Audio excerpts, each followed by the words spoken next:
welcome back to my channel. I'm Shannon Margaret B, and I'm so happy to have you here. I love thrifted and backlist books, and I especially love reading an author's backlist. So this week I will be reading more of Alice Feeney's backlist. So far I have read 4 of hers. So I've read Daisy Darker, His and Hers, Rock, Paper, Scissors, and Sometimes I Lie. Done a tier ranking when an author has a lot of books. I'll show you currently what my rankings are of all of her books. I'm not going to go through what each book is about and the synopsis and why it is where it is. I'll post a short at some point explaining my ranking of all of these books, but this is where it's at so far, with my favorite definitely being Daisy Darker so far. I haven't had a 5-star from Alice Feeney yet. I would say Daisy Darker is like a 4 for me. So I'm really hoping maybe this week I can find a 5-star Alice Feeney. So I'm going to read 3 more of her books this week. I'm going to read My Husband's Wife. I'm going to read her second release, which is I Know Who You Are. I'm also going to read her one that I think came out in 2024, so 2 releases ago, which is Beautiful Ugly. That one I only have on audio for Libby. The library did not have the book. I'm really excited to read some really great thrillers.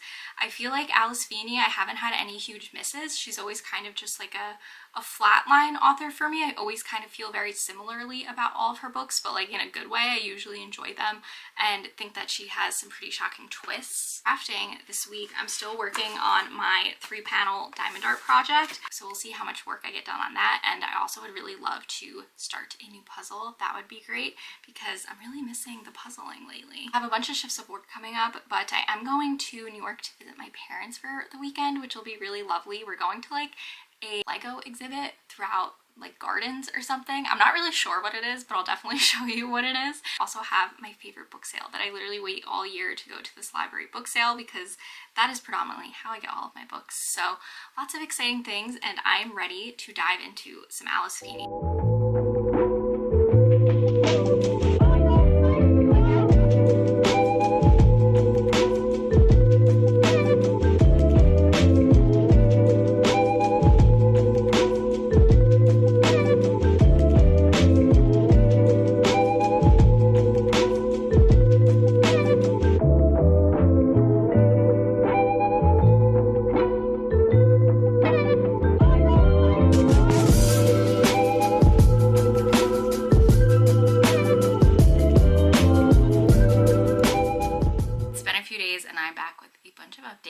So I just hit over 50% of the audiobook of Beautiful Ugly, which was the only one that I don't have physically, which I'm really enjoying. It did get a 2026 Audiio Awards finalist for Best Thriller Suspense, so I don't know if I'm just loving the audiobook so much and that's why I'm enjoying this so much, and I'm actually curious if this will end up being my favorite Alice Feeney. A lot of vibes of like Rock, Paper, Scissors / Daisy Darker, because we're in like a very confined space. So we're following Grady Green, and he is a author, like a thriller mystery author, and he is married to Abby, and one day his wife Abby just ups and disappears, and Grady Green still needs to go about his life and make a book deal. And his literary agent, who's also kind of related to Abby, is like, I have this little island cottage place that you can go use, and you can go and focus on writing your book after all of this has happened. And he takes her up on it and goes to this little Scottish island, and then he is starting to feel like, even though Abby has been missing for such a long time, he's starting to feel like he sees her everywhere. There's just like a lot of weird things going on this island, and I really love that. I think that's part of the reason why I loved The Retreat so much by Sarah Pierce and The Sanatorium, because I think they're called like locked door mysteries, where you have like a very confined cast of characters and space. You really appreciate about Alice Feeney is like there's always like a paranormal vibe going on, but usually her books generally aren't paranormal. Although I am talking pretty positively about it, I do feel like since the beginning I kind of know already what's going on, so I'm interested if I'm right or if I'm wrong. I'm excited to see Act 2 of this book and how this all plays out. I'm also a couple chapters into I Know Who You Are, and I feel like I'm not going to give you a full synopsis just yet because I don't fully understand what's going on just yet. I actually did not read the synopsises of any of these going in because I feel like that's a little bit of a piece of a thriller sometimes, is like the synopsis will give everything away, so I kind of wanted to just going blind. It's been a few days. I did go to New York to visit my parents. We went to a really cool Lego exhibit in one of these beautiful gardens that they have on Long Island, which is where I'm from. Had some very, very long car rides, which is why I've been able to get through quite a bit of listening to Beautiful Ugly, but that was a great trip. Then me and my husband went on a little bit of a nice day date today, which was lovely. Crafting update, I really did try to go down quite a bit. Before I even went to visit my parents, I had mentioned I was going to go to a book sale. So unfortunately, what happened was I got there only 2 to 3 hours after it opened. Where I showed up and I literally ended up with no books this year, which is heartbreaking to me because I was really trying to be good and not buy anything because I was like, the sale's coming up, the sale's coming up. But I guess they were trying to explain it a little bit because people were pretty upset. And even when I was walking in, like everyone just looked like defeated and sad and had like very empty bags, which I've made out so great from this sale. And I've gotten so many books from this sale over 4 to 5 years. Like I've just been doing this for so long, so to go to the sale and just see like empty tables and sad people, it was really upsetting. Like, I understand this is a first world problem. This was the first year that like the scanners came through, so pretty much what that means, I've seen them at book sales before, and some of the book sales are labeled as like non-scanner book sale. They literally will like kick you out if you have a scanner on you, and honestly I think it's kind of fair. A scanner will be when they have like an app or like a specific device and they go through and they pretty much take all of the books and they'll see what it's going for on like eBay or Pango Books, or like what the resale value is based on its condition, and then they'll just buy it. The one silver lining was on my way out in their little advertisement that they had a huge puzzle collection, and it's really great because you can get puzzles for like $1, so I stocked up. This is actually a brand that me and my husband have done a few puzzles from, and it's White Mountain, and this is like a library scene, which is really cute. It does say that it's missing one piece, but that's okay because I got this for $1. Usually I do 1,000 piece, but I thought a 500 might be fun. This is like a really pretty like botanical greenhouse. And I got another White Mountain one, and this is like a nice like summer scene, so me and my husband will definitely do this one together. And then I thought for spring this one would be really fun. This is like a ton of flowers, and I was like, I could definitely tape the back of this and preserve this one and put it in the office. This is a very girly one, but this is like a bakery shop. So cute with all the little pastries and danishes. Anyway, in the next couple days I'll be working on this. I'm really excited to move into the next section of this, and I will probably be finishing Beautiful Ugly very soon.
Had a lovely day yesterday. I just worked a kind of long shift, but it was just like a really nice shift, and I left in like such a good mood. I came home and I planned everything. I sent out texts to friends and family trying to set things up to see that. I registered for my bookkeeping course, which I'm literally going to start right after this. I also found another like payroll bookkeeping course that sounds really good, so I'm excited for those two. And I like was just enjoying last night, like planning out everything. It's such a nice morning too. I woke up and I worked out and I did some laundry. I'm just like feeling good. Quick crafting update. I added in, you can see there's all these different shades of blue going down, so it doesn't look like I did much, but I actually did like this whole section, so it definitely took me a while. There's gonna be so many color changing, like these were nice big blocks, but now this, it's gonna be like A, C, D, E, F, like, and you just keep switching constantly. So after I do a couple hours of my bookkeeping course, I really want to start this puzzle today.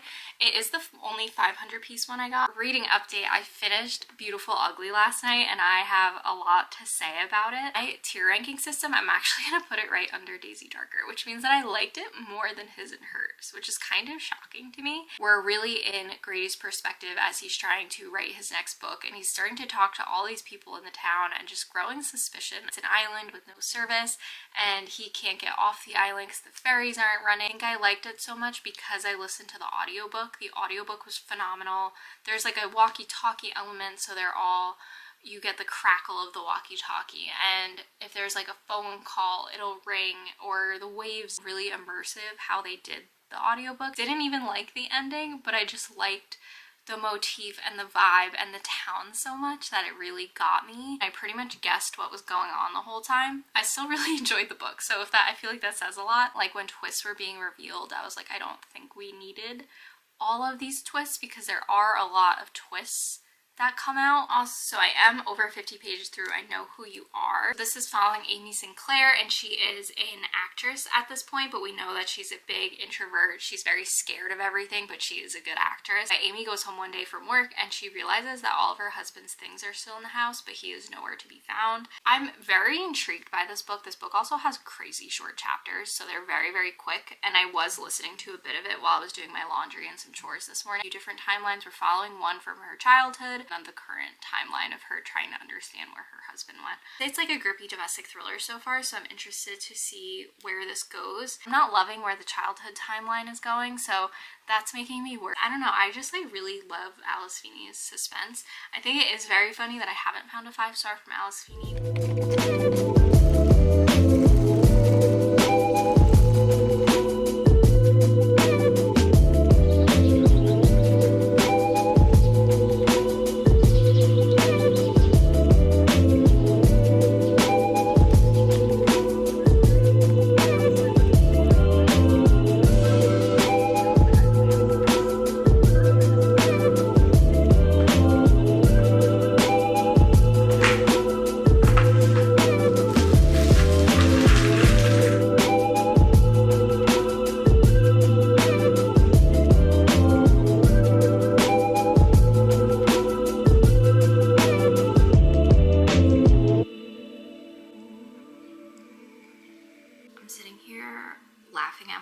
Because this thing says missing 1 piece, and so this puzzle was $1, so I'm not complaining heavily because this puzzle was $1 and it's bringing me immense joy. You gotta be kidding me. I think this is the missing piece, and it is so obvious, and it's white and bright, and that's why like I have all the pieces out on these trays and I cannot find the piece.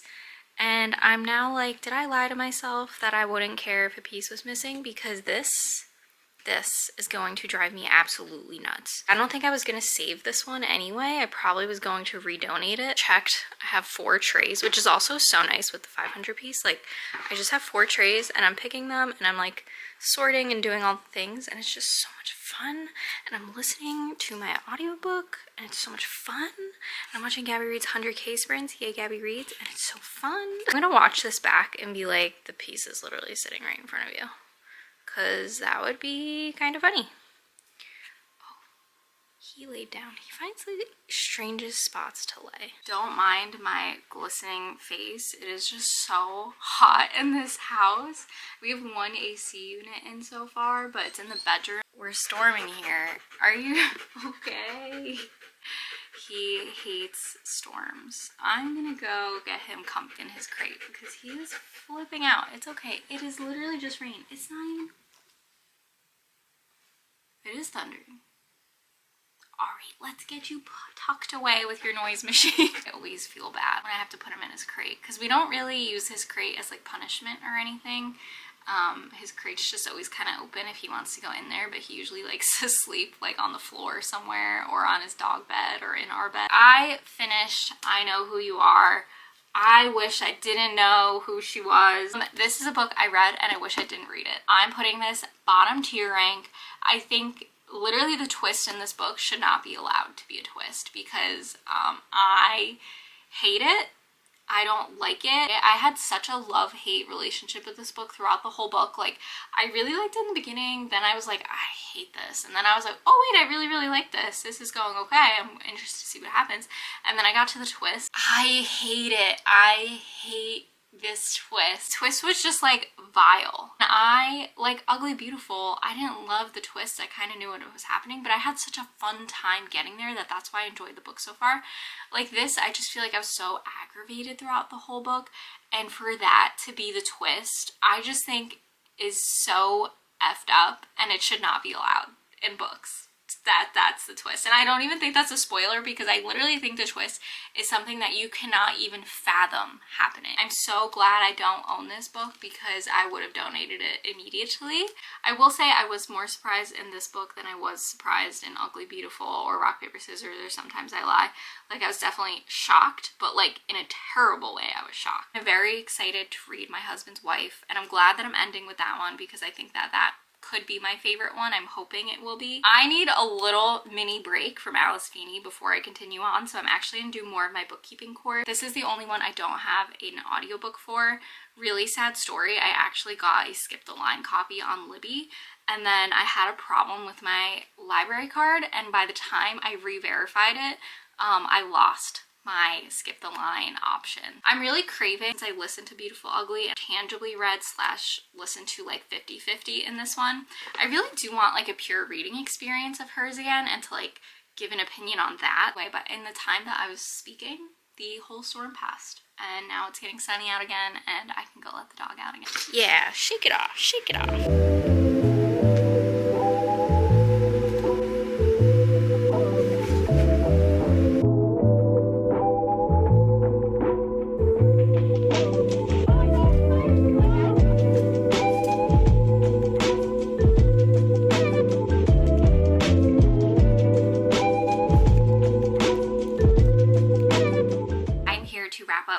Of reading Alice Feeney. So obviously I did finish reading My Husband's Wife. So this book starts off with a bang. A woman goes out for a run, and when she goes home, she tries to put the key in the door. It doesn't work, and a woman answers the door and is like, who are you? And the woman that was out for the run is like, this is my house, who are you? And then her husband comes up behind the woman in the house, and she's like, that's my husband. And the woman in the house is like, no, that's my husband. We don't know who you are. And they report her to the police. It starts off with quite a bang, and we're getting a few different POVs in this book, which I really, really enjoyed all the different POVs in this book. We're following Harris, who is the husband. We're following Birdie, who is a detective who comes to town. We're following another perspective of another detective, Carter. So Carter and Birdie get to work together, and I really liked their like detective-y banter. It kind of felt similar to like His and Hers, the newscaster and the detective kind of dynamic that I really liked. So I do enjoy all of the different POVs. I'm not even going to explain the case, because I just think that would be a big spoiler in itself. There's so much you can't talk about with this book without spoiling it, so I'm just going to leave it there.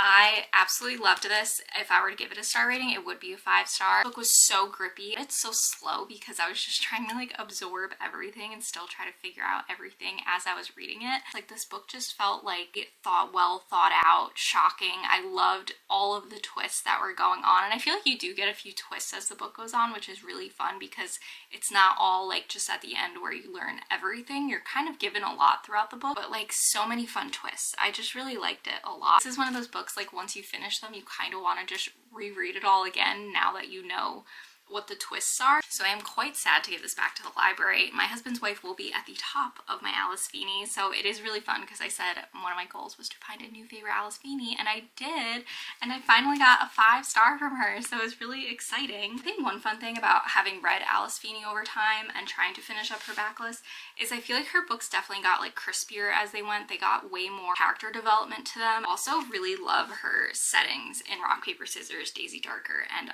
Beautiful Ugly. I think they were just like these really cool, spooky settings. I really did read a wide range of ratings because like this, if I had to give it a star rating, I would give it like a 2. This I would give a 5, and then Beautiful Ugly I would give like a 4 probably. I'd say this was a successful week reading Alice Feeney. I had the best time and it was such a wave of emotion. I know I have one more Alice Feeney left. Let me know what your favorite Alice Feeney is. If you read these, what you thought of them. Anyway, thank you so much for watching, and I'll see you in another video very soon. Bye!